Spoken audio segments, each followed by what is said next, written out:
Olá, tudo bem? Eu sou Maria Clara Leite e este é o nosso programa chegando na sua tela com muito conteúdo bacana nesta segunda-feira. Semana começando e eu desejo que Deus abençoe a sua semana com muita saúde, muita proteção, muito amor, muita paz. Olha só, hoje nós vamos conhecer o trabalho de uma associação de contadores de histórias que atua principalmente dentro de hospitais. É a ONG Viva e Deixe Viver. Além disso, nós também vamos descobrir quais são os cuidados especiais que nós devemos ter com os pets durante o tempo seco. Você não pode perder tudo isso a partir de agora aqui no nosso programa que já está no ar.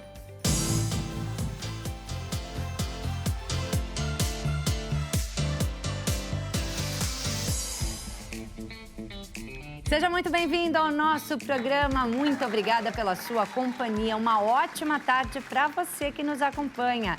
Você também pode assistir ao nosso programa pelo site hittv.com.br. Siga a gente nas redes sociais, a Hit, o nosso programa, e também a mim, Maria Clara Leite TV, lá no Instagram. E claro que você pode nos ajudar a fazer o nosso programa com as suas perguntas, suas mensagens, sugestões de pauta.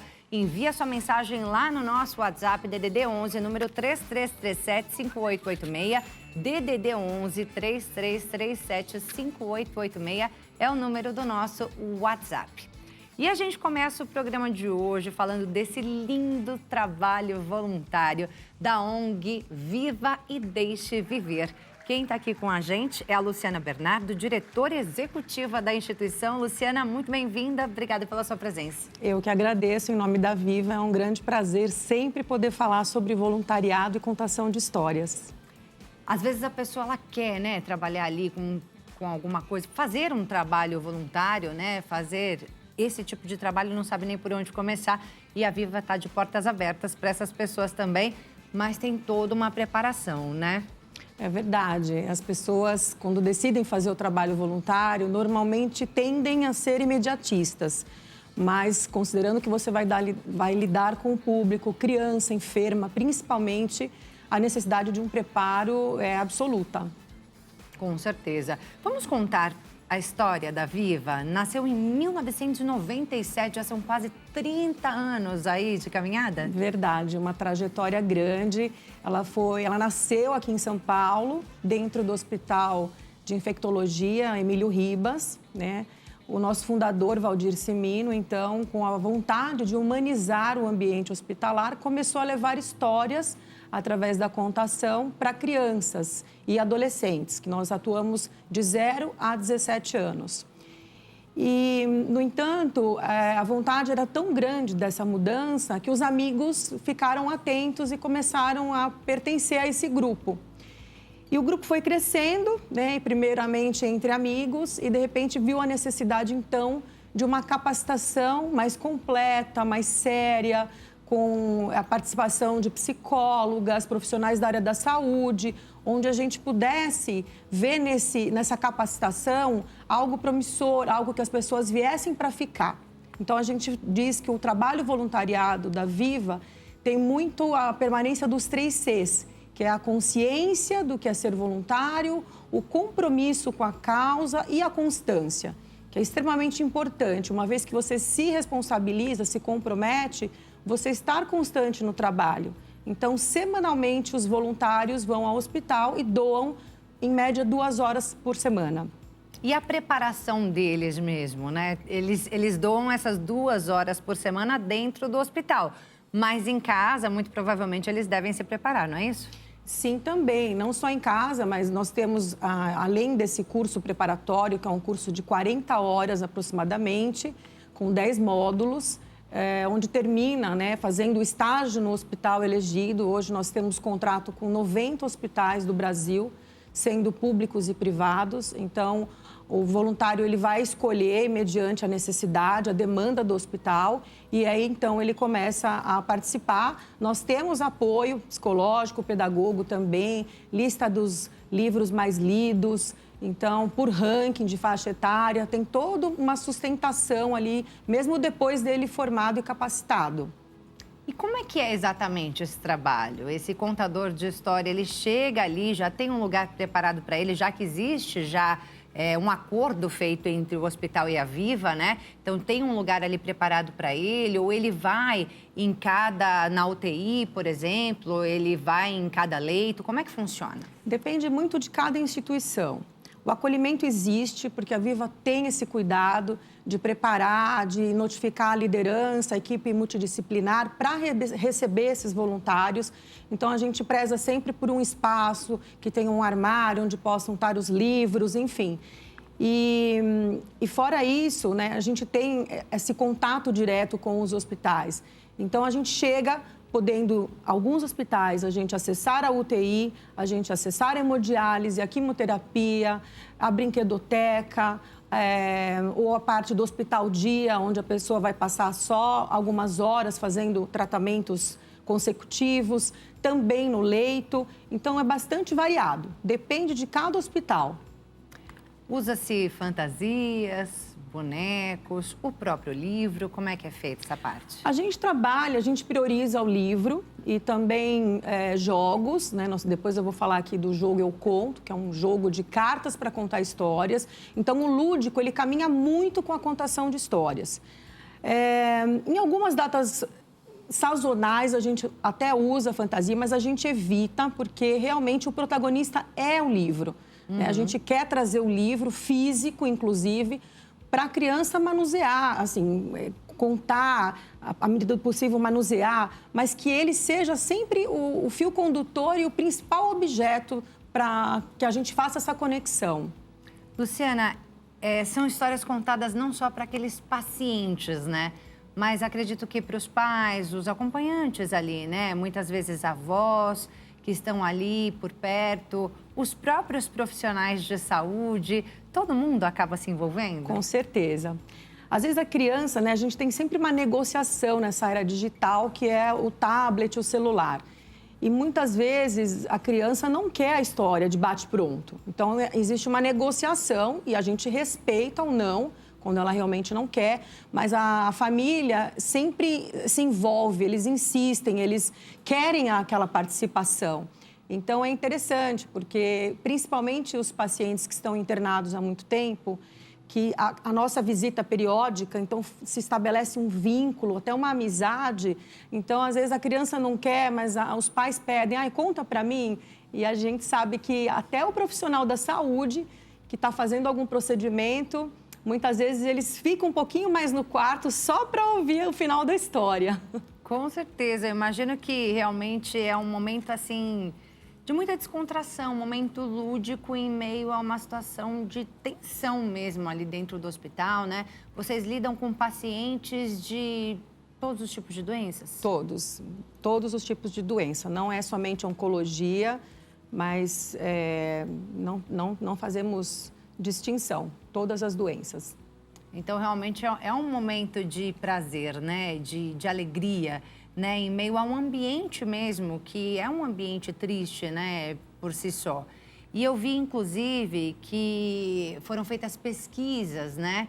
Que provaram realmente uma melhora desses pacientes por meio da contação de história. Correto. Eu vi que teve uma pesquisa em 2001 e uma pesquisa mais recente em 2021, não é isso? Sim, nós publicamos, inclusive nos Estados Unidos, essa pesquisa. Foi a primeira pesquisa mundial onde se mediu a saliva, né, através da saliva, 81 crianças internadas na UTI, antes e depois da narrativa. Né? A narrativa ela tem o poder de teletransportar a mente, e isso é muito importante. Então, o nível de ocitocina, endorfina, né, os hormônios do amor, subiram consideravelmente em comparado a outras atividades, lúdicas também, e baixou o nível de cortisol. Então, isso tem uma representatividade científica muito importante para o nosso trabalho. Não é somente eu estar falando em nome da Viva ou os 700 voluntários que atuam pelo Brasil. Hoje a gente tem pesquisa, tem números, tem dados, né? E é muito importante. É pesquisa científica que comprova realmente, gente, que a contação de história, ela faz diferença na vida dos pacientes e na vida de qualquer pessoa, né? Afinal, esse trabalho ele já se expandiu e foi parar dentro das escolas. Mas antes de você falar desse trabalho dentro das escolas, né, ainda continuando falando sobre os hospitais, virou prescrição médica a contação de história, não é isso? Praticamente sim. Uma vez que a gente está circulando no corredor ou em algum leito e o profissional da saúde vem e prescreve, literalmente. Olha, vá no leito 2, que tem uma paciente que veio da cirurgia, ela está introspectiva, o leito. Então, eles passam, né, toda a dinâmica do que está acontecendo naquele dia para que a gente possa chegar mais preparado, possa dar o acolhimento suficiente naquele leito para aquela criança. Então, saber o nome, saber a idade, ao adentrar, faz muita diferença.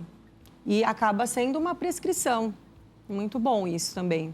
Eu vi que até, às vezes, num pré-operatório, é interessante que aquela criança, de repente, sei lá, ouça uma história que a motive a ter mais coragem ali para uma determinada situação? Tem muitas histórias emocionantes, assim. Eu acho que eu ficaria aqui o dia inteiro te contando. Mas, como você falou do pré-operatório, acho que vale uma que aconteceu comigo. Na ocasião, era um bebê muito pequeno, né? Não falava ainda, 6 meses mais ou menos. E os pais estavam extremamente tensos, a mãe já paramentada, esperando a maca para descerem para a cirurgia. E se via no olhar da criança, assustada, porque a mãe estava passando esse nervosismo. Então, nós chegamos, começamos a contar a história, como era um bebê pequeno, foi uma literatura apropriada àquela idade e que tinha uma música ao final. Enfim, essa criança, a mãe, ela ficou mais calma, ela se soltou, a criança sentiu, começou a sorrir, e aí nós desejamos boa cirurgia, saímos do quarto, e quando ficamos no corredor, a gente ouviu a mãe contando uma outra história para a criança. Então, veja você como o clima, essa atmosfera, ela foi transformada, né? Minutos antes da criança descer para a cirurgia, como foi importante, né, a presença, o lúdico, a história, para mudar essa atmosfera. E você tem feedbacks de famílias, assim, né? Você falou sobre os hormônios, né? Como mudam os hormônios da criança ou de um paciente qualquer, né, que participa de uma contação de histórias, né, cientificamente provado aí que aumenta aqueles hormônios do bem-estar e que reduz aqueles hormônios como o cortisol, por exemplo, que traz coisas negativas aí para a saúde, né? Você tem feedback de famílias, assim, depois de um tempo, nossa, vocês vieram, vocês fizeram tal situação, vocês fizeram uma contação de histórias aqui para o meu filho, ele estava em tal situação e hoje ele está sem. Você tem esse tipo de retorno? Nós temos não só feedbacks, como temos pais que se tornam contador de histórias. Olha, que bacana. Depois de conhecer o Viva dentro dos hospitais, ver o quanto aquilo foi importante e se tornam fiéis escudeiros, assim, dando relatos, contentes de poder fazer aquilo que eles receberam. Temos também casos de pacientes que começaram o tratamento pequenos, hoje são grandes adultos, foram motivados a ler por causa da Viva.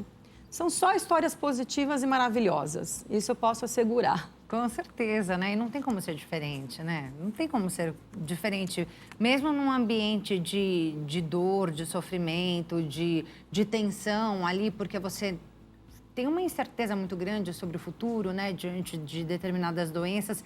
Mesmo naquele ambiente, vocês conseguem transformar histórias, transformar vidas, né? Sempre tentamos levar histórias que tragam valores, ou quando a criança não quer comer, a importância da alimentação naquele quadro, naquele momento, para dar energia, para ficar forte, para sair logo da internação.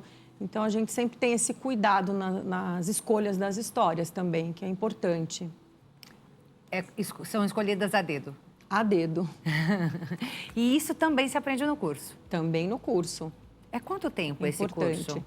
O curso, a gente está com uma formação mais condensada, são 40 horas, 2 meses e meio a gente consegue completar. Ele já foi mais longo, mas devido à velocidade das coisas acontecendo, hoje a gente está com um curso de aproximadamente 2 meses e meio. Eu vou pedir para você falar mais sobre o curso, mas ainda falando sobre esse trabalho, né? Tem a contação de histórias e você disse para mim, né? É tudo individualizado, né? Pensado direitinho, assim, a idade daquelas crianças. Aí você pegou, por exemplo, essa situação desse bebê que talvez não tenha muita compreensão ali da história, mas aí vocês trabalham também com música, tem musicalidade. Sim. Como é que funciona?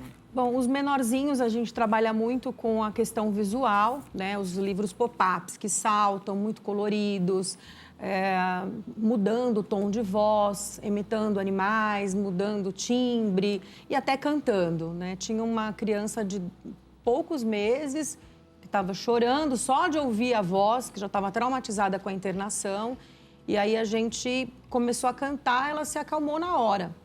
Então, tem bastante recursos na contação de histórias que a gente pode utilizar e não importa. Às vezes a enfermeira fala, olha, tem um ali, mas ele tem 2 meses. Eu falo, não tem problema. Desde a barriga a gente consegue resolver com a contação de histórias. Olha que legal. E aí vocês incentivam, né? Como você disse, são muitos os pais e até pacientes, né? Que acabam entrando na associação, se voluntariando, né, e fazendo parte desse time da Viva, né? E vocês realmente incentivam a leitura. Eu vi que essa era a grande preocupação, assim, do fundador da Viva, né? De realmente incentivar a leitura, mostrando que a partir dela, por meio dela, é possível ter um momento de diversão em família, né? Os pais precisam oferecer esse tipo de exemplo para a criança, né? Porque a criança ela não será uma leitora se ela não tiver um exemplo ali dentro de casa, não é isso? Costumo dizer, Clara, que no hospital é um tempo de muita ociosidade, né? A hora não passa, as crianças ficam inquietas, os adolescentes ficam, às vezes, revoltados com muito tempo da internação. Mas a leitura, ela traz isso, esse benefício também, né? Já aconteceu de eu contar histórias para um garoto de 17 anos e eu estava saindo, ele perguntou, pai, eu quero um livro, né? Porque eu disse, olha, aproveita o seu tempo aqui dentro, você vai ver que a hora vai até passar mais rápido. Então, a gente sempre planta uma semente nesse sentido, da importância da leitura, para não ficar pensando tanto naquele momento, né, que distrai, educa. Educa, aumenta o vocabulário da pessoa. Criatividade, imaginação. Fora... E, como eu mencionei, né, para aqueles que, eu não gosto de ler história, não gosto de ouvir história, nós temos aqui o Jogo Eu Conto, que nasceu dentro do Instituto de Psiquiatria do HC. Essa daqui é uma das edições, né, ele é um jogo que... Ele tem 5 categorias, você vai descartando e as pessoas vão participando da história e construindo. Então, ele sai do modo passivo para o ativo, onde ele vai também ajudar a construir a história. E nós já fizemos esse jogo para falar da morte, para falar de hipertensão e diabetes, para falar de educação no trânsito, para falar de câncer, né? Então, a gente vem trabalhando em edições para falar de temáticas importantes. E a gente acaba usando esse jogo em escolas e hospitais. E, neste caso, né, a gente acabou de lançar uma edição para falar da importância da vacinação. Né? Que é um assunto que a gente precisa muito em alta. Trazer à tona sempre, né? Então... Depois da pandemia, teve uma queda aí na vacinação? Teve uma queda, a gente acompanhou bastante de perto e foi um trabalho personalizado que nos solicitaram. Então, nós fizemos também em conjunto com médicos infectologistas, né, com aprovação. E aí a gente tem as palavras-chave que vão estar aí em voga, né? Então, sistema imunológico, Como é que funciona? Vírus. A pessoa tira uma carta e fala alguma coisa que sabe sobre aquilo, era uma vez isso? um vírus muito terrível que acabava com a população. E aí você vai tirando e depois, de repente, você ficou doente, você estava querendo ir para casa. Então, você vai construindo e todos participam. E é interessante... Cada um conta uma parte? Cada um conta a carta que vai tirando e depois a gente faz o reconta, daí tem a questão da memória, da criatividade, aí a gente dá um título para aquela história. Nas escolas, os professores trabalham com redação em cima do que foi dito. Ilustração? Tudo. Ele é amplo, né? Ele permite usar a imaginação e criatividade e ele também tem sido muito bem aplicado no IPQ mesmo, né?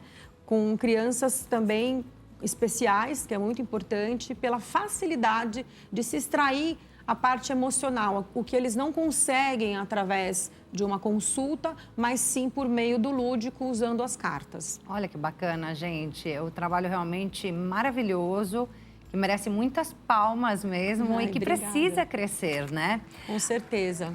Fala uma coisa pra mim, vocês também realizam um trabalho, domingueiras, eu vi? Além da formação, nós temos a educação continuada, que é justamente para os voluntários exercerem a prática. Tá. Né? Muitos querem fazer o trabalho, mas tem vergonha, borboleta no estômago de chegar. Então, a única maneira da gente tirar isso é praticando.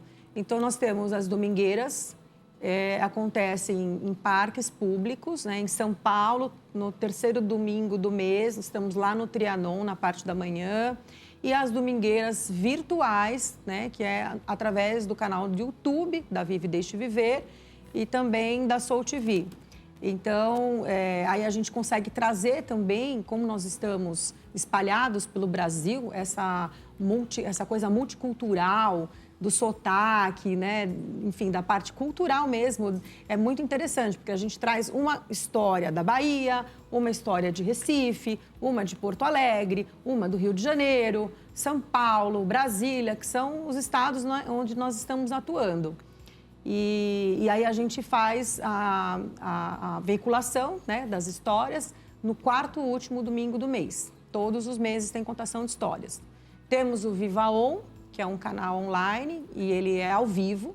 Então, também, 2 vezes na semana, a gente tem os contadores ali, trocando ideias. Que é onde? É no YouTube? Participando. É no Google Meet. Eu tenho o link da plataforma nas nossas redes sociais e você pode entrar e participar ou contando ou ouvindo histórias. Às vezes a gente tem a grata surpresa de receber crianças de creches, orfanatos, de escolas. Então, sempre ferramentas que possam ajudar a gente a fortalecer esse time dos contadores. E aí você está aqui falando sobre as escolas, né? Tudo isso, né, gente, começou lá em 1997, dentro dos hospitais, né? Mas e aí, em 2018, foi para as escolas, é isso? Correto. E aí você falou do jogo dentro da escola. O que mais tem dentro da escola? Nós começamos com as contrapartidas sociais.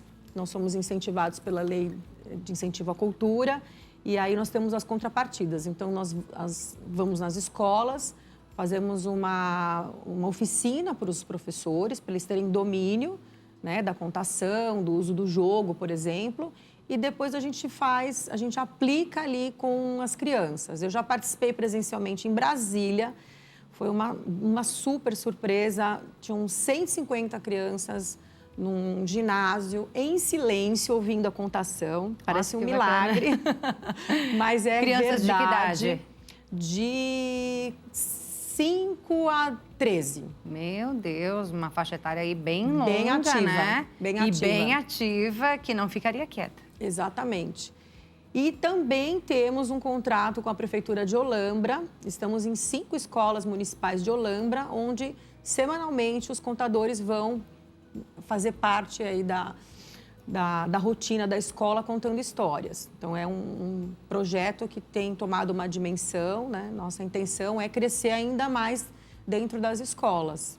E é um projeto que é gratuito dentro das escolas? Sim. É gratuito, assim como nos hospitais também, né? Sim. Sim, são todos voluntários. Todos voluntários. A força, a Viva, né, assim, essa coisa com o voluntariado é muito forte, né? A gente preza muito o trabalho voluntário. Então, a força voluntária é uma coisa muito importante. A gente acredita muito. Os nossos voluntários costumam ficar, em média, 9 anos na instituição. E a gente tem agora uma meta muito ousada, que é trazer os jovens. Isso é muito importante. Porque a maior parte dos voluntários tem mais ou menos 40 qual faixa etária? mais. 40 mais. 40 mais. E a ideia é trazer os jovens, assim, Jovens, 18 anos. 18 mais já pode participar. É importante, Clara, porque é uma fase muito dispersa, né? O jovem, eles têm muitos projetos, muitas coisas acontecendo, faculdade. Então, é uma ebulição de ideias, muitos se perdem. Aí vem os problemas de saúde mental, né, que a gente está passando por causa dos meios digitais, que todo mundo sabe. Então, o voluntariado, ele permite você olhar para fora, você olhar para o outro, né? Essa troca, essa transformação pessoal, eu falo porque eu me tornei voluntária muito jovem. Como foi importante isso na minha formação.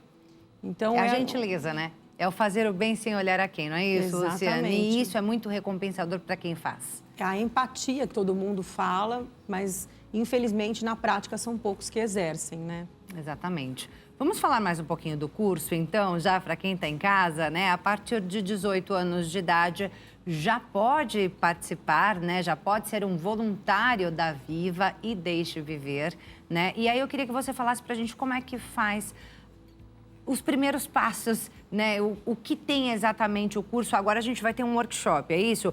O workshop já seria o curso ou não? Não, o workshop, a descoberta do brincar e contar histórias terapêuticas, nós realizamos uma vez ao ano. Tá. Vai acontecer em São Paulo, no auditório da Escola de Enfermagem da USP, no dia 19, é o dia todo. E a gente traz nesse workshop práticas, né? Tem palestra, roda de conversa e oficinas simultâneas, onde a gente mostra as práticas para serem utilizadas principalmente ou em escolas ou hospitais para saúde mental. Então, ele é um workshop que nós convidamos a sociedade, principalmente estudantes da área da saúde, psicólogos e profissionais, obviamente, que queiram obter esse tipo de conhecimento.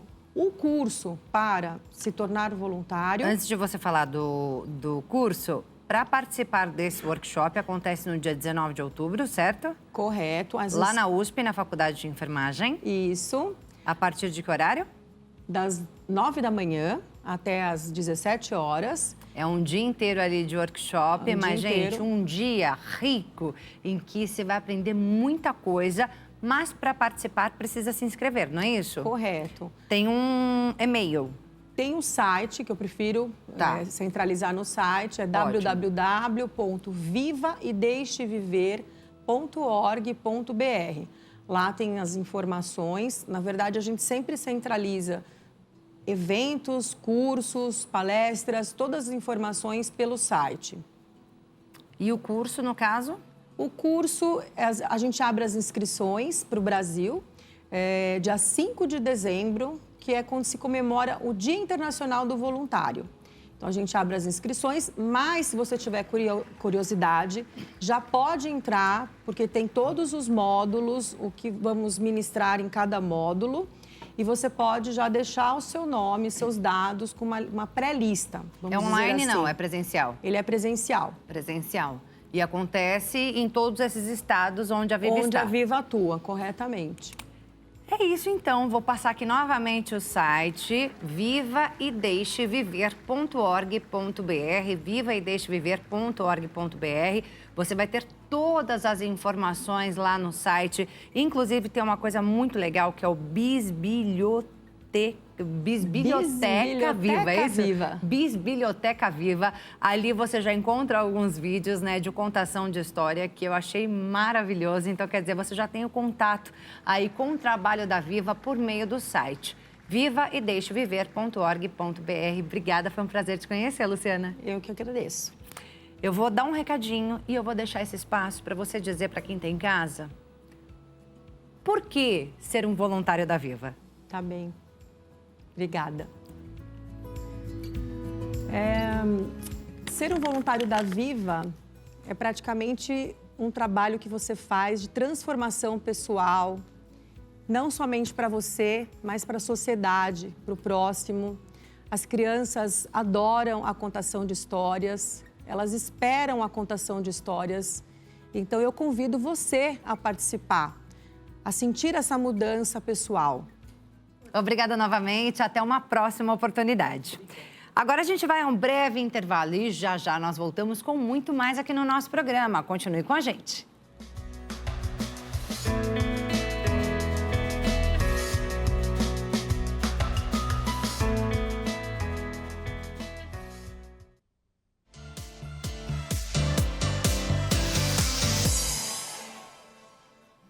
Já estamos de volta com o nosso programa. Mais uma vez, seja muito bem-vindo.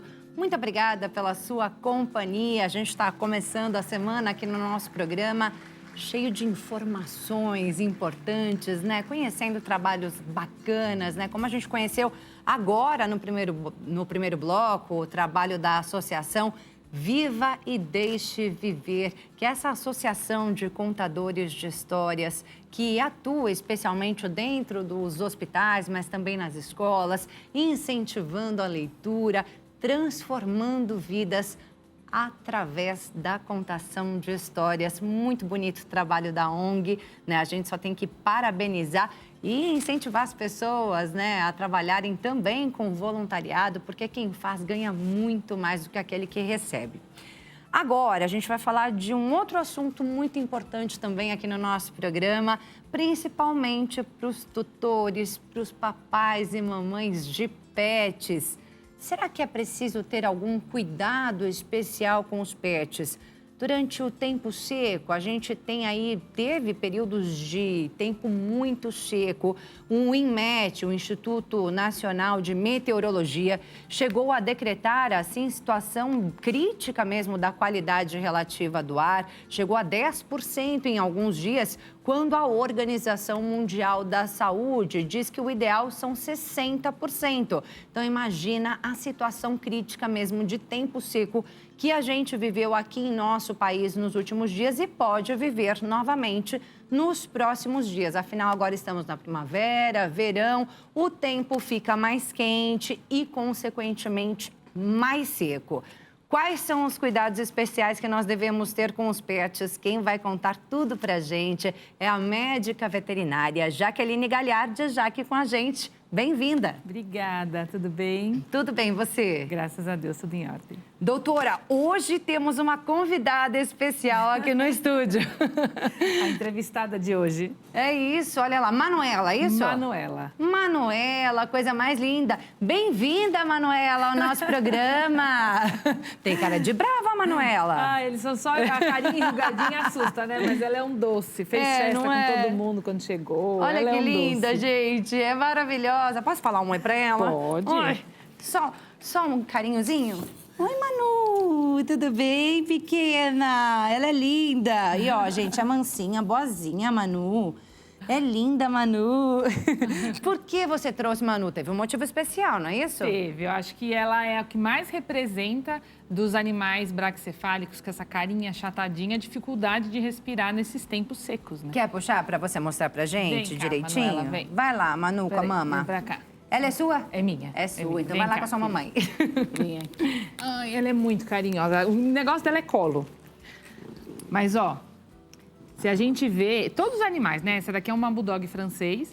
Mas todos os animais que têm essa carinha achatadinha, o shih tzu, o maltese, o spitz, o bulldog inglês, né? Todos eles que têm esse focinho achatadinho, a gente chama de braquicefálico. Tá. E aí ele tem mais dificuldade para respirar do que os cachorros com o focinho normal. Um golden, um vira-latinha mesmo, o focinho comprido. Isso na vida, independente do clima. Independente do clima. Tá. Né? Por quê? Com essa boquinha achatada, essa carinha achatada, você repara que ela praticamente não tem narizinho, né? O nariz é muito menor do que dos outros animais que têm o focinho normal, né? Pra frente. Normalmente, eles também têm um prolongamento do palato, né, que é o céu da boca. Então, isso faz com que eles tenham uma respiração que faz um certo barulhinho, né? Fala, tá rosnando? Não, tá respirando, porque tem essa trepidação normal. E a próprio nariz, por ser tão achatadinho, pode ter uma estenose, uma redução ali do orifício nasal, e isso dificulta mais a respiração, né? Então tudo quer isso dizer, prejudica no tempo seco, a gente já tem aí os problemas respiratórios mais agravados, é isso? Exatamente. E aí, essas espécies que têm o narizinho mais achatadinho sofrem mais ainda. Sofrem mais ainda, tanto os cães quanto os gatos, né? Os gatos também, mas os cães, você passeia, são mais agitados, mais ativos, vão brincar em casa, né? O gato já é mais tranquilo. Tá. Então, o gato tem menos problemas respiratórios por causa do tempo seco, né? Não que não tenham, mas com relação à agitação, a passeios e tudo mais, eles têm menos problemas. Quais são os principais problemas ou que surgem ou que se agravam durante o tempo seco, nesses períodos de tempo seco? A principal problema que pode levar a um quadro mais grave seria realmente a falta de ar. Em que sentido? Vou passear com meu cachorro no sábado, tá um dia tão bonito e eu vou no meio do dia. Porque tá um dia super bonito, tá quente e tá um tempo seco. Eles não conseguem já respirar adequadamente, o calor prejudica mais e eles fazem a troca, a regulação térmica, a gente sua, né, pelo corpo inteiro. Eles vão fazer a troca pela boca, pela língua. Então, você vai ver que o cachorro ele vai ficar extremamente ofegante com a língua para fora e isso com dificuldade de respirar. E isso sim, se você continuar num ambiente quente, pouco ventilado, muito seco, pode agravar e você pode ter um problema respiratório mais grave, o animal pode entrar em choque. Então, tudo isso é muito perigoso. Então, mesmo animais, seja um cachorro de focinho normal ou os braquicefálicos, passeios ou de manhã cedinho, ou final do dia, ou à noite, horários fresquinhos. Esse tipo de cachorro, por exemplo, não é um cachorro para você sair para fazer um exercício, para você correr, para você fazer longas caminhadas. É uma voltinha no quarteirão, nesses climas mais amenos. Né? Ele não consegue te acompanhar assim, vou fazer uma super caminhada, não vai dar. Eles não aguentam, né? Então, exatamente pela dificuldade respiratória. E o tempo seco prejudica muito. Se não aguenta, eles param no meio do caminho ou eles se forçam? Aí isso pode prejudicar ainda mais aquele cãozinho. Depende, né? Talvez ele não pare, logo que começar a ficar cansado, vai tentar te acompanhar até chegar à exaustão, que é muito pior. E alguns realmente vão parar, vão deitar ali e não querem mais andar. E aí você vai ter que realmente carregar no colo. Então o tutor tem que ter um feeling bem apurado para saber que ele já está cansado. E às vezes, mesmo cansado, ele vai querer continuar andando. Para te acompanhar, né? Para passear. Não é que ele não gosta do passeio, eles gostam. Mas não é o horário e o clima adequado para isso. Bronquite é um problema nesse tempo seco? É um problema para eles também. Gatos, a gente pode falar também sobre bronquite. E não só o tempo seco, mas eu trouxe até uma areia para mostrar. O gato usa caixa de areia, né? Como a gente sabe, já comentou e até em outros programas. Algumas areias, elas fazem poeira quando você joga areia limpinha, né, nova na caixa de areia. Essa poeira pode causar bronquite nos animais, independente do clima. Né? Então, lugares com muita poeira, casas onde se tem muito carro na rua, ônibus, né, que você tem já uma incidência maior de poeira, o ideal é que você tenha aqueles umidificadores de ambiente pela casa, né, um ventilador ligado, algo para você realmente umidificar o ambiente e evitar esse problema. Você falou de lugares, né, onde tem muita circulação de carro, né, lugar onde tem muita poeira. Nesses casos, é melhor deixar janelas fechadas? Se você tiver uma circulação dentro de casa, né, um ventilador, um ar-condicionado, alguma forma do ar circular para que não fique abafado, sim. Mas esses umidificadores? Sim. Ou as toalhas molhadas, né? Que muitos médicos até recomendam para nossa saúde, né? Para a saúde dos humanos, deixar toalhas molhadas em vários ambientes da casa. Esses dias eu vi até uma dica de você pôr a toalha úmida próximo ao ventilador, para que bata o ventinho e ela já úmida também vai ajudar a umidificar a casa. Fica essa dica, então, né? Que é para a saúde de todos nós, né? Então, se for possível, deixar as janelas fechadas para não entrar essa poeira da rua. Exatamente. Se o ambiente tiver outra opção de ventilação, né? Porque também, se você deixar fechado, mas ficar extremamente abafado, não tem essa troca, também não é legal. Tem um risco maior de pneumonia também nesse tempo seco? Tem, principalmente por essa troca de temperatura. Às vezes você tem um ar-condicionado em casa, aí você fica do frio para o quente, do frio para o quente o tempo todo. Então, isso, se o animal já tem algum tipo de problema, pode agravar uma broncopneumonia, enfim, um problema nos brônquios também, isso pode acelerar, né? Então, tudo tem que tomar bastante cuidado. Tanto para os gatos quanto para os cachorros. Tanto para os gatos quanto para os cachorros. Gente, só lembrando que se você tiver alguma pergunta, né, para a doutora, você pode mandar aqui a sua pergunta para o nosso WhatsApp, DDD 11, número 3337-5886. Tá aí na sua tela, 3337-5886. A gente está aqui com a médica veterinária Jaqueline Gagliardi, falando para a gente aí dos riscos e também dos cuidados que nós devemos ter com os pets durante o tempo seco. A gente já está na primavera, daqui a pouco vem o verão e a gente precisa ter alguns cuidados especiais com os nossos pets durante esse tempo. E aí, doutora, a gente falou aí da bronquite, falou da pneumonia e eu acho que um grande problema também é a desidratação nessa época do ano, né? Tanto para nós, né, humanos, quanto para os bichinhos, não é isso? Sim. Quanto mais o tempo está seco, né, a hidratação é uma coisa fundamental. Beba água, água fresca, água abundante, nós e eles, né? Então, tomar cuidado para sempre deixar a água fresquinha, trocar várias vezes ao dia se você tiver condições, colocar uma pedrinha de gelo na água, né? Eu, em casa, faço uns potinhos de plástico grandes até com gelo, e aí eu troco a água deles e coloco lá. Então, ela mantém a água geladinha por mais tempo, né? Isso ajuda bastante, essa troca com eles. E até porque quando eles vão tomando água, a água acaba ficando babada, né? Então, ela não fica mais tão limpinha como eles gostam. Então, o ideal é você fazer 2, 3, 4 trocas. Se você tiver em casa, quanto mais trocas, melhor, né? Vários locais com água, principalmente para gato. Fonte, se você tiver, né? Aquelas fontes para gato que eles gostam bastante, de água corrente, água circulando. Petiscos cremosos, isso ajuda a ingestão de mais água e eles gostam. Tanto dá mais sede, é isso? Gato. Ele já é bem úmido, né? Então, a gente tem aí 90% de água dentro da composição de um snack cremoso. Então, isso ajuda já na hidratação deles também. Sempre recomendado que você dê ração seca ou semi-úmida e alguma coisa úmida, né? Ou petiscos, sachês, latinhas. E por que nós estamos falando isso? Porque a desidratação, ela traz muitos prejuízos, né? Pode até levar à morte. Pode, com certeza. Fala um pouquinho sobre isso, doutora. É muito importante que eles se mantenham sempre muito hidratados e você estimule essa ingestão de água, né? Nosso corpo é feito com muita água, assim como o deles também. Então, quando tá dormindo, olha que vozinha, até dormiu. Olha que coisa mais linda. Ela ronca? Ronca. Aqui não pode roncar, não, que a gente tá ao vivo, hein, Manu? Pelo amor de Deus. A desidratação, ela é muito prejudicial, principalmente para os rins, para outros órgãos vitais do nosso organismo. Então, tudo isso a gente tem que ficar bem de olho.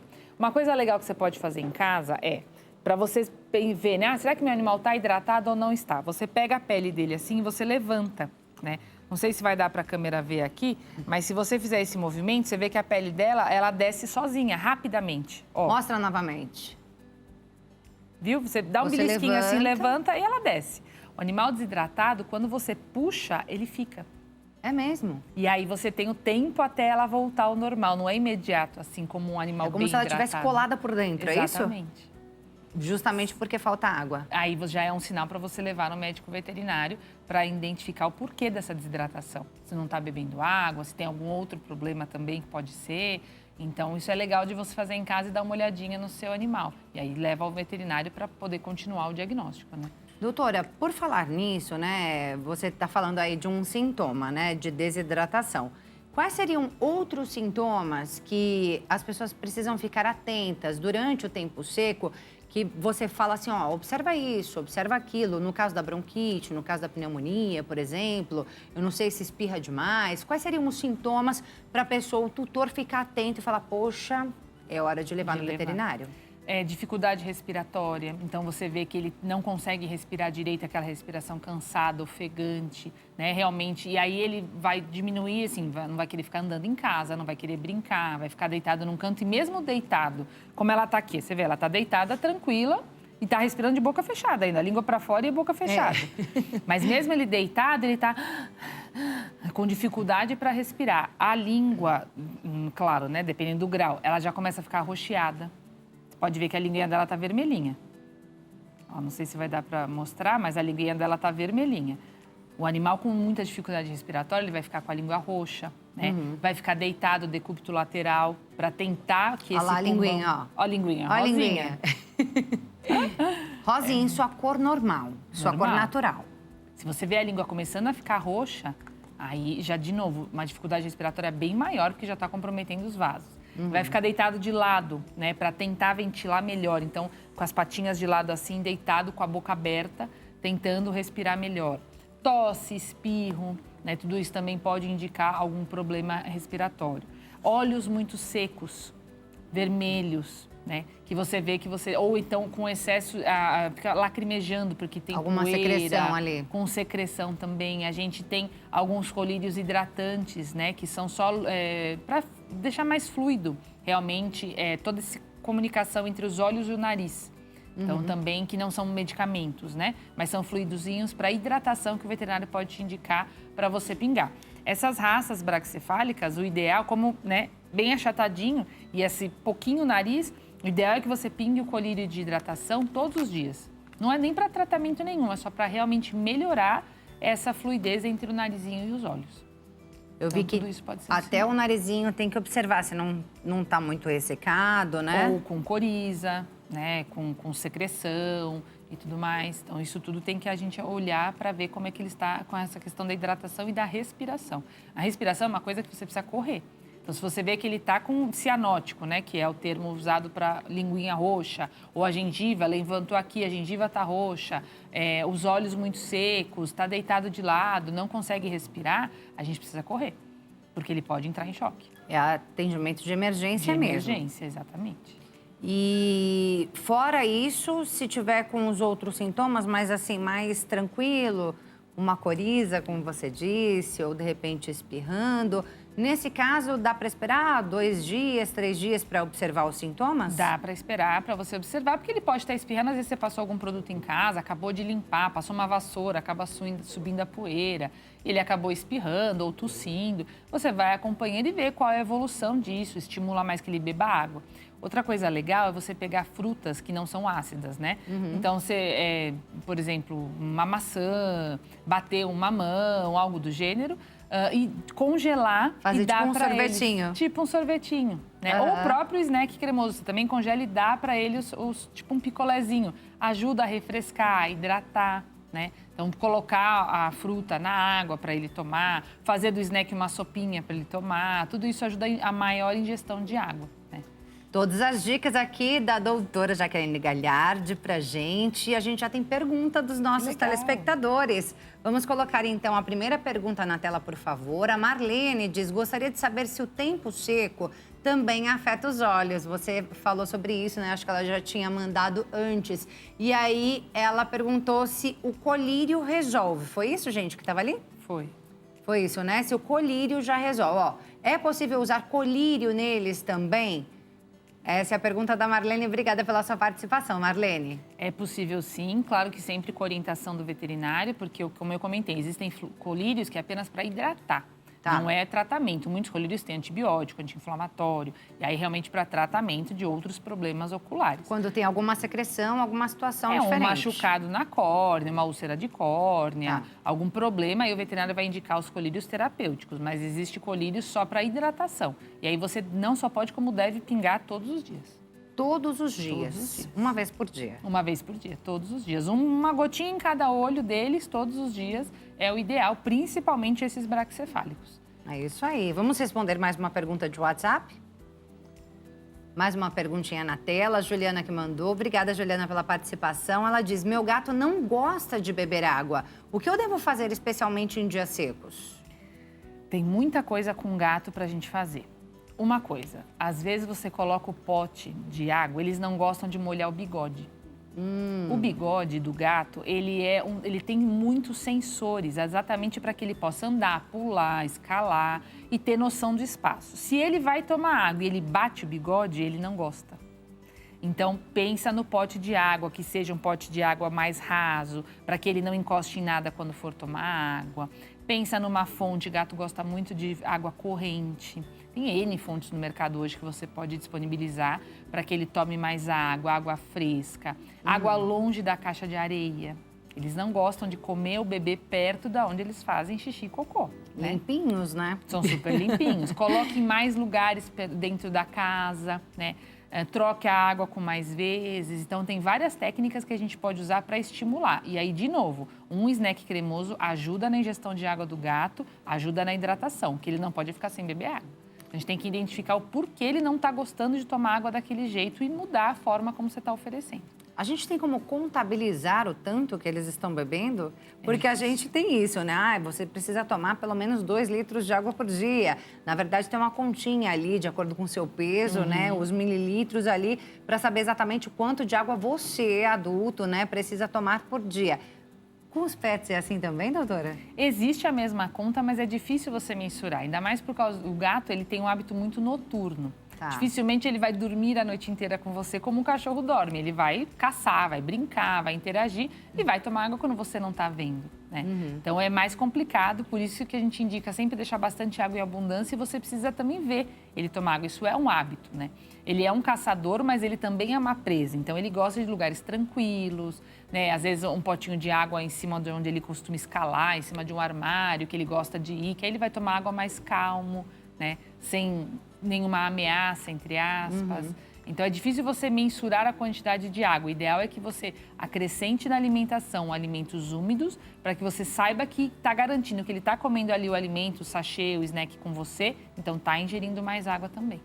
É isso aí. Se você que está em casa também tem uma pergunta aqui para a doutora Jaqueline Gagliardi sobre os hábitos aí dos animais, os cuidados que você precisa ter com os animais no tempo seco, né? Os sinais que você precisa observar ali no dia a dia durante esses períodos de tempo seco. Mande a sua pergunta também para o nosso WhatsApp DDD 11, número 33375886. A gente segue falando sobre esse assunto já depois do intervalo. A gente vai, então, a um breve break aí, mas já voltamos. Não sai daí não, hein?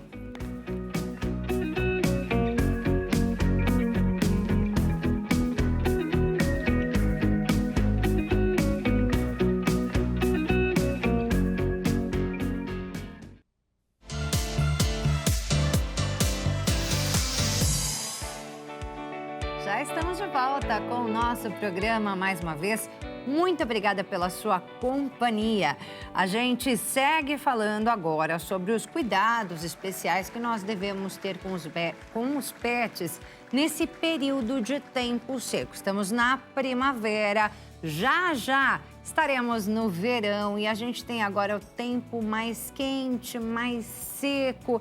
E os bichinhos também precisam de cuidados especiais. Assim como nós, seres humanos, podemos ter aí alguns problemas respiratórios, né, de desidratação durante o tempo seco, os pets também, tanto os cães quanto os cachorros, não é isso, doutora? Eu tô aqui com a doutora Jaqueline Gagliardi, médica veterinária, que está respondendo tudo pra gente, né? Já deu várias dicas, né, do que deve ser feito em períodos de tempo seco, né, para melhorar aí o bem-estar mesmo dos bichinhos dentro de casa. E agora, doutora, eu queria que você falasse um pouquinho sobre os pelos dos cães e também dos gatos. A gente precisa ter cuidados especiais nessa época do ano também, né? A gente tem o ideal, como está muito calor, a gente pode até aumentar, principalmente nos cães, o banho. Banho semanal, às vezes você faz a cada 15 dias, a cada 20 dias, está muito frio, você não vai levar para tomar banho. Mas agora no calor é legal que você faça pelo menos uma vez por semana. E aí depende, se o animal tem algum problema de pele, está em tratamento, ele vai tomar 2 vezes por semana banho. Então aí vai a recomendação. Mas o animal saudável como a Manuela, por exemplo, uma vez por semana já está ótimo, com shampoos apropriados para o pet. Lembrando que o pH do nosso cabelo é diferente do pH deles. Então, não usar o melhor shampoo que você tiver em casa para eles, sempre um específico para cães, né, ou para gatos. Se você quiser levar no banho em tosa, é bacana também. Se você conseguir dar banho em casa, melhor. Sempre tomando cuidado com a orelha para não entrar água na orelhinha deles. Então, colocando algodãozinho se você for fazer em casa, né? Ensaboando bem, cuidado com água no rosto. Então, lavando direitinho para não cair sabão no olho também. Apesar que são produtos próprios, não vão causar irritação. Mas tomando sempre esse cuidado, né? Assim como a gente. Lavar ele bem com shampoo. Hoje a gente tem hidratantes spray, que também ajuda a manter a pele e a pelagem hidratada. Porque não é só o pelo, né? Não é só o nosso cabelo. O pelo e a pele. É a pele, é a barreira cutânea que a gente tem. Quanto mais hidratado a pele do animal está, mas ele evita problemas dermatológicos, né? Coceira, e aí pode vir uma infecção secundária, machucados na pele, N outros problemas. Então, a gente hoje tem produtos super bacanas no mercado também, sprayzinhos para você borrifar todo dia nele. E eles são à base de água também, vai absorver rápido e eles sempre mantêm a pele e o pelo hidratado. Que são os hidratantes. Hidratantes, exatamente. E fica cheirosinho também. E fica super cheiroso. Então, já é maravilhoso. E os gatos é aquela coisa, o gato ele toma banho sozinho, o gato não tem esse hábito nem essa necessidade.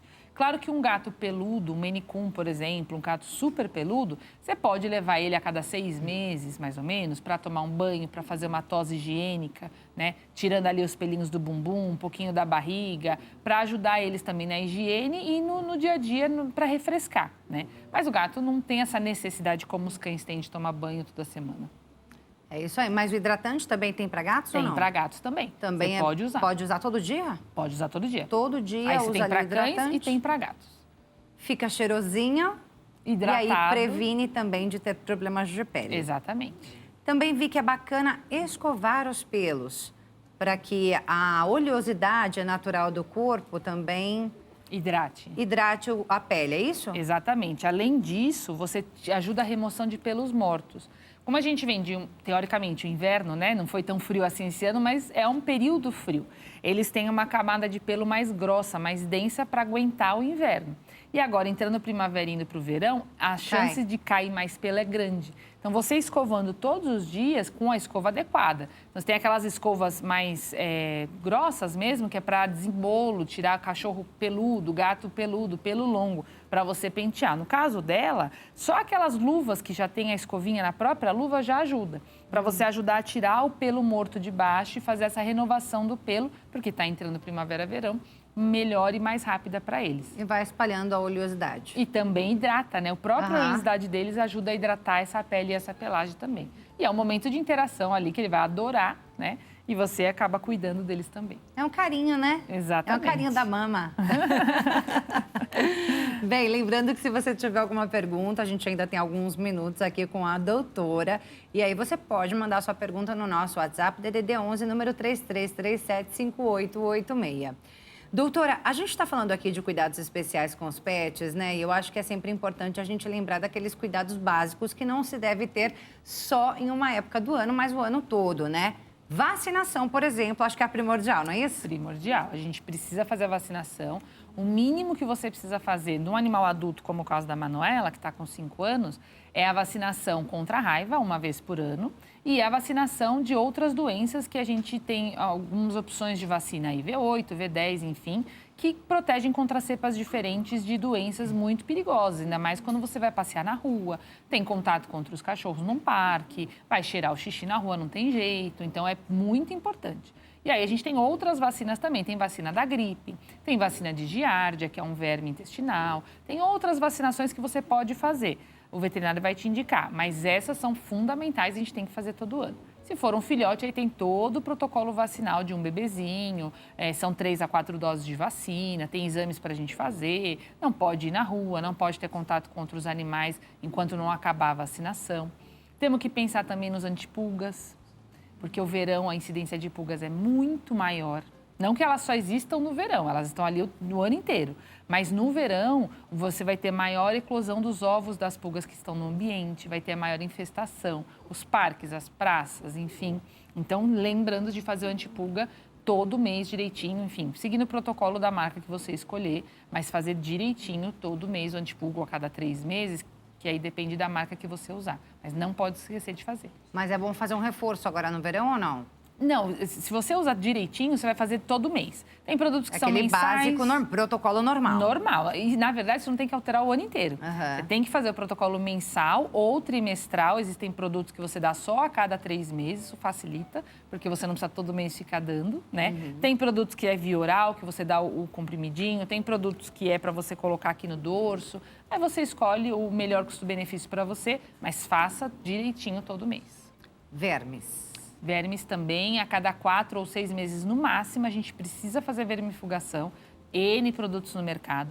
O ideal é que cada vez que você for fazer, você troque a marca, porque aí você troca o princípio ativo e você tem uma abrangência maior da possibilidade de vermes intestinais. Então, Então, é muito importante, ainda mais para quem passeia sempre, né? Vai nesses pet parques, tem contato com outros animais, é o ideal de 4 a no máximo 6 meses, ou seja, 2 a 3 vezes por ano você precisa fazer vermifugação. Voltando a falar de passeio, doutora, é importante, de repente, tem um horário ali para você passear com o seu pet, né?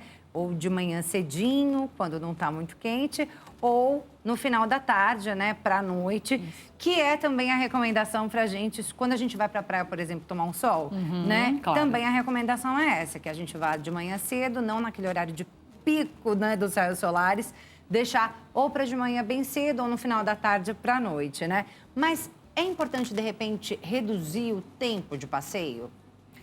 Depende do clima. Se tiver um clima gostoso, e aí lembrando também, né, como a gente comentou, o animal que tem esse focinho achatadinho, que já não respira direito, ele não vai aguentar uma grande caminhada, né? Então, você viu que hoje o tempo está muito seco, faz dias que não chove, é lá às 6 da tarde, 7 horas da noite, né? Já não está mais sol, mas mesmo assim, reduz um pouquinho o passeio para não ficar tão desgastante para eles, né? Então, a gente também tem que pensar sempre nisso. É claro que quem tem o focinho mais compridinho respira melhor e pode dar um passeinho mais longo nesses horários. Agora, quem, no caso da Manuela, por exemplo, uma voltinha no quarteirão já está mais que suficiente.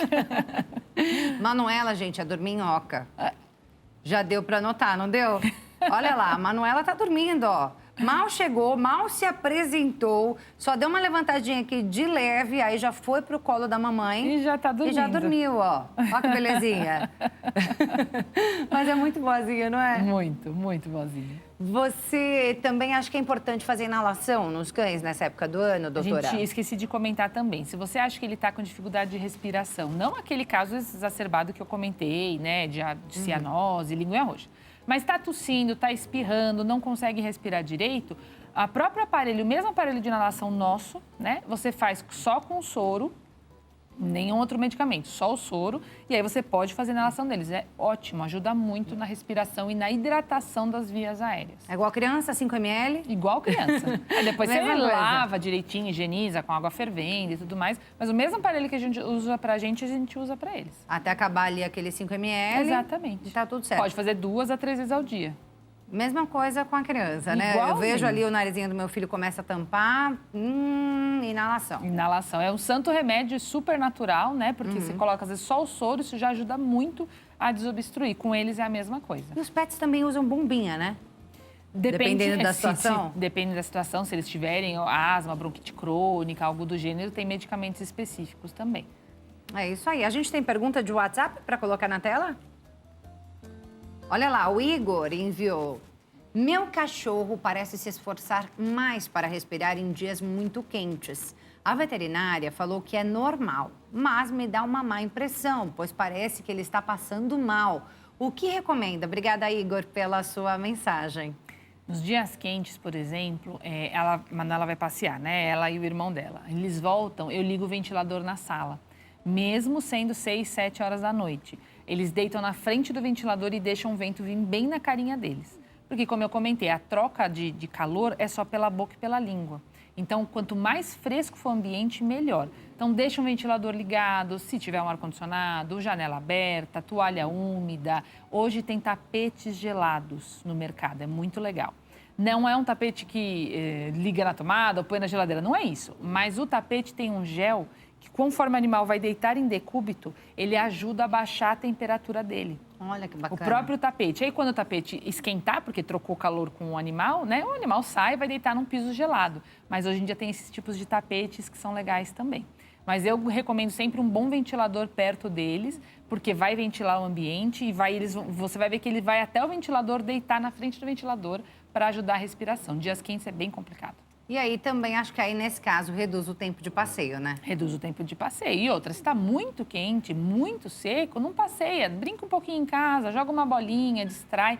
O que eles querem é essa interação, né? Às vezes é aquela saída para fazer o xixi, mas faz o xixi e já volta. É isso que eu ia falar. Às vezes o animal tem o hábito de só fazer xixi na rua. Então desce, fez o xixi e já volta, né? Não precisa ficar andando muito com eles. Porque realmente é cansativo, um dia muito quente, muito seco, né? E outra, quando voltar do passeio, água fresca, com a pedra de gelo que eu comentei, né? Para que ele tome bastante água, fique ali deitadinho, se resfriando. Um sorvetinho piso gelado, de fruta. Um sorvete, melhor ainda, de fruta. Piso gelado, ventilador, tudo que for para refrescar, um ambiente bem fresquinho. É isso aí. Mais uma pergunta na tela, por favor. Olha lá, o Vladimir pergunta, doutora. Fugindo um pouco do assunto, eu gostaria de saber quais são as plantas tóxicas para os gatos que eu não devo ter em casa. Obrigada, Vladimir. Tem algumas plantas que não pode ter. Várias plantas. Comigo ninguém pode, aquelas suculentas. Tem uma outra agora que eu esqueci o nome, que é muito bonita, não é primavera, é um outro nome que eu esqueci agora. Mas várias plantas a gente não pode ter, espada de São Jorge. É claro que o gato ele é curioso, mas não necessariamente ele vai morder, ingerir, comer. Mas quando a gente tem pet em casa, a gente tem que tomar cuidado. Então não é só o caso dos gatos? Não, os cachorros também. Exemplo. Então tem que tomar cuidado, nas duas situações tem que tomar cuidado. As duas situações. Eu tenho erva cidreira em casa, eu gosto de fazer chá para mim. Eles adoram comer erva cidreira e faz super bem para eles na questão de digestão. Não tem problema nenhum, então a gente tem que sempre tomar cuidado. O gato também adora erva cidreira. A gente tem hoje no mercado uns pozinhos que é para gato mesmo, né? Eles falam a ervinha do gato, que é a base de erva cidreira também. Então temos que tomar muito cuidado com o que você tem de planta em casa. É isso aí, gente. Jaqueline Galhardi, veterinária. Vou passar aqui o Instagram dela. É o @vetjaque com CQUE. É assim? .bpm. Então, vetjaque.bpm lá no Instagram. Obrigada, doutora, mais uma vez por ter vindo aqui. Tão esclarecedor esse assunto que você trouxe pra gente. Foi um prazer. A Manuela também agradece. A gente volta mais vezes. Tá ótimo. Beijo, Manuela. Fala tchau, amei gente. te conhecer. Obrigada, gente. Até a próxima. Obrigada. Bem, e agora é hora do seu direito aqui no nosso programa, porque hoje é segunda-feira. Roda a vinheta. Agora, seu direito, com o advogado Leonardo Girundi. Doutor Leonardo, bem-vindo. Boa tarde para você. Ótima tarde, um privilégio começar a semana aqui, né? Tratando do nosso direito, não é só o meu, não é só o seu, mas do nosso direito, privilégio. É isso aí, o quadro é seu direito, mas verdade. estamos aqui falando do nosso direito, direito mesmo, de todos nós, não é isso? Isso mesmo, isso mesmo. A gente recebeu uma pergunta de um telespectador, doutor Leonardo. Eu vou ler aqui para você, Ótimo, tá? vamos a ela. Ele diz, boa tarde, meu nome é José Adelson de Pojuca, Pernambuco. Obrigada, viu, José Adelson, pela sua participação. Ele diz, eu tenho um veículo financiado por um banco em 48 prestações. Já paguei 17, mas estou com 8 parcelas em atraso. O advogado do banco disse que vai fazer busca e apreensão do meu carro. Gostaria de saber se o banco pode fazer isso comigo e se eu teria alguma alternativa, como refinanciamento das parcelas em atraso ou algo assim. E aí, doutor? Ótima pergunta, porque com certeza atende muitas pessoas. Primeiro, um abraço para a turma lá de Pernambuco, terra bonita, terra boa. Tô precisando, tá chegando perto do verão, assim, a gente fica lembrando, assim, né, dessa região, fica doido para poder ir lá descansar um pouquinho. Muito obrigado pela pergunta. E tem direito sim, na realidade, todo e qualquer consumidor tem sempre os seus direitos, inclusive em relação aos financiamentos, mesmo que estejam atrasados. Dentre eles, por exemplo, você deve ser comunicado sobre a questão da inclusão do nome no cadastro do SPC e do Serasa, por exemplo, antes da inclusão efetiva. E você também deve ser comunicado com pelo menos algum tempo de antecedência, 5 a 10 dias de antecedência, da busca e apreensão do veículo. Tá? É uma ação que tem uma liminar de busca e apreensão. O banco, teoricamente, pode fazer isso a partir do primeiro mês de atraso, mas normalmente não é feito assim. Eles esperam algo até 3 meses, 4 meses para mover a ação de busca e apreensão. Normalmente é deferido pelo juiz uma liminar, então você é surpreendido com um oficial de justiça na porta da sua casa buscando o veículo. O banco pode fazer isso? Pode fazer isso porque está no contrato. Tá? O banco não poderia fazer isso se você não tivesse débito no financiamento. Existindo um débito, ele poderia fazer isso. E qual é o seu direito? O primeiro deles é, após a busca e apreensão, você tem 5 dias para pagar aquilo que está atrasado. Se você pagar aquilo que está atrasado, você consegue ali colocar em dia as prestações e o veículo tem que ser devolvido. Esse é um dos seus direitos, ok? Lembrando que também, quitando o financiamento, você também tem direito a receber o bem novamente em sua casa. É isso aí, respondido perfeitamente. Muito obrigada, viu, doutor Girundi? Sempre um privilégio. Um abraço. Até mais, gente. Tchau, tchau. Tchau, tchau. Até a próxima. Bem, com essa resposta aí super clara do Dr. Girundi, a gente encerra essa edição do nosso programa. Você que nos acompanhou até aqui, muito obrigada pela sua companhia. Beijo grande, uma ótima semana para você e até a próxima.